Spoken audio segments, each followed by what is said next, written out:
Okay, so all this contemplation on thought and seeing how our thought manifests into either negative or positive feelings, and seeing how those feelings affect the body, both how we feel in the body from moment to moment, as well as over time creating blockages in the way the body grows and leads to certain diseases, leads us all the way back to the fourth foundation of mindfulness. In other words, what underlies the thoughts that we think from moment to moment. This is the most fundamental level that you can consider.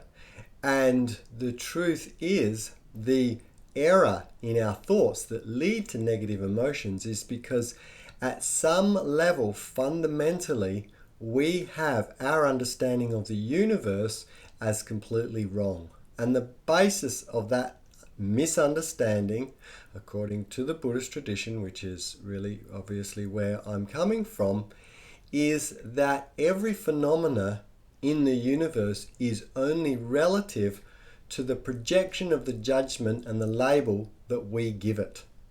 In other words, nothing out there has its own inherent existence separate from us labeling it. And so this is the view, that the one misunderstanding that all humanity have, save for a few saints obviously, which is ultimately the cause of all our trouble. Now, to get at this misunderstanding, the next few lectures we're going to be talking and trying to see the emptiness of phenomena. And it's said that when you see that, you start to almost see that it's as if you're walking around in an illusion, and that all the world around you is an illusion of your own making. But it's critical to see this, because if you start to see everything as a projection of your own mind, then it's said that everything in the universe has one taste, which is the taste of the mind itself, which, according to the Buddhists, is blissful, happy, and calm. So when we see everything out there, oh, that's a projection of my mind, and my mind is blissful. Oh, over there, that's a projection of my mind. Something goes wrong in my life, it's just a projection of my mind, and that's peaceful and blissful. So that way we can actually get rid of all thoughts of judgments. We get rid of all self-clinging, and therefore end up in this peaceful place of deep meditation all the time. So we're going to jump into that.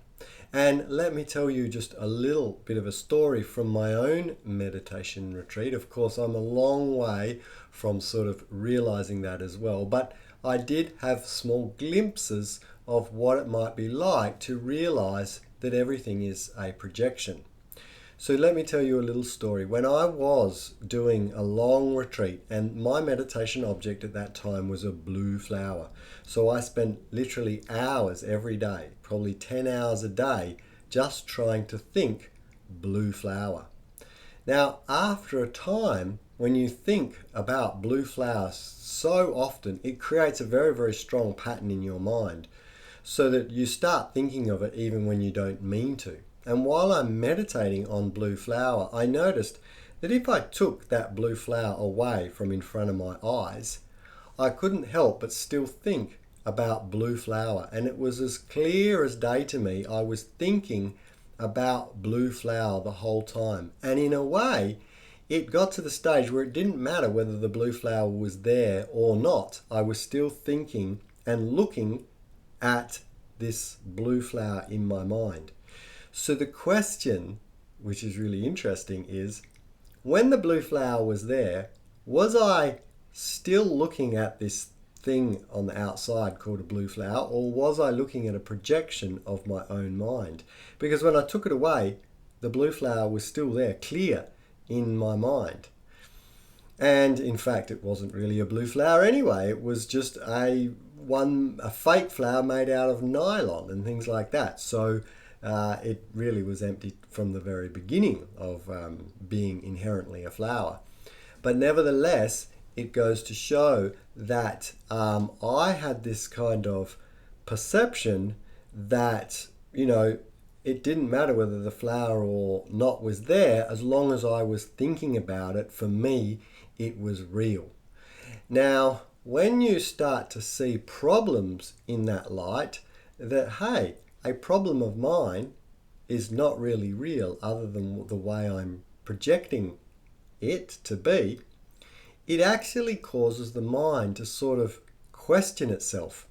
And it almost stops the mind at such a shocking thought that what you're seeing and what you're thinking about is not real. And that leads you into a deep state of calmness, because the mind it almost can't think for itself because it's so confused in a way. And yet you can be calm in the knowledge that everything is just a projection of your own mind. So existence is still there. It's just that it's dependent on how you project onto it. And with this knowledge, you know that you can decide whether you want to project judgments which cause peace in our mind and happiness in our mind, or whether you want to stir it up with judgments which cause anger or hatred or the negative emotions. So that is just sort of an example of my own meditation practice, which is where I started to sort of see this emptiness as I was meditating. Now, through my studies, I decided that there's not only just one way to see this emptiness of phenomena. There's actually multiple ways. And so now I'm going to talk about emptiness, and then I'm going to go through all the different ways you can see the emptiness of phenomena. And what I hope is that one of those will, in a way, click with you, and that you'll resonate with the way to see that things are empty, and it will cause your mind to turn inwards and make that realization so that you cling less to phenomena as being real.